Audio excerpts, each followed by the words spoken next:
In the 1991 Royal Rumble, when you were shaming Virgil and demanding him to put the belt around your waist, someone threw something that hit you in the back. Was it ice? Do you remember this incident, Ted? That's a pretty specific question. Any chance you remember what hit you in the ring?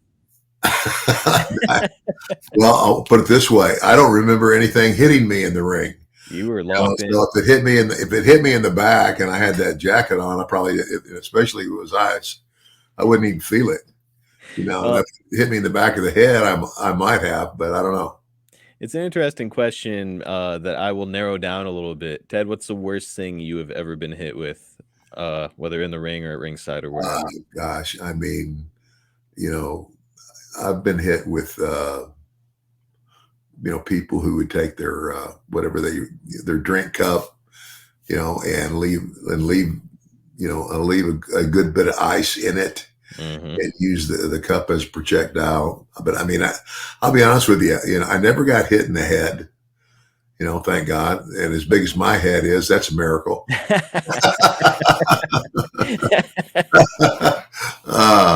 But yeah, I don't know. I've been hit with a lot of stuff, but it's just, I've heard like some of the grosser stuff I've heard over the years is I've heard both Jake and Eric Bischoff talk about people using their spitter for their tobacco and throwing that at you. Yeah. In some instances, maybe somebody even peed into a cup and threw it at a performer, which I don't know about you. I think I'd be climbing into the audience trying to find that guy if that happened to me. Yeah, well, ditto. Yeah, it would. Yeah. There's just, and and fortunately for me, I don't know how I seem to avoid that, but I did. Not totally, but it's kind of like the other place where it was tough for us. And here's the thing: I remember when I worked for Bill Watts. Wrestling is show business, but he said, especially he says, what babyface or heel. He says, if you go out and you get in a fight in a club, you better win, because if you don't win, you're fired. Yeah, that's wow. Okay, so you got to go out there. Just letting everybody know, I never lost a bar fight. I didn't have that many.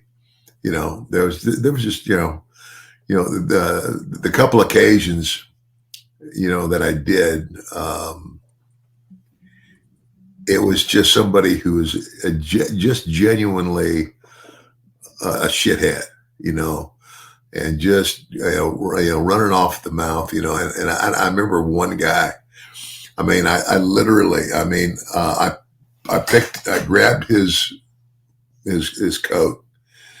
And I physically, it angered me so much that he was such a pest that I just turned around, I grabbed his jacket and I picked him up and I pressed him against the wall. His feet were dangling like this far off the ground. Wow. And I just cut a promo on him and let him go. And when he hit the ground, he got up running. So. Well, I think a lot of people look at you and then, are like, well, he's an average sized guy, but that's because you were standing by like Hogan and Jake and all these really enormous guys. You were what, like 6'5"? Yeah, I was 6'4", 260 pounds. That ain't little. No, that is not a man to piss with. But you're right. Standing next to Andre or Hogan, gosh, yeah. Yeah, I've had a lot of people tell me that. Gosh, Ted, I didn't think you were that big. Not to mention an offensive lineman in college. So yeah, pretty. Yeah. Not a dude to piss with. Yeah, well,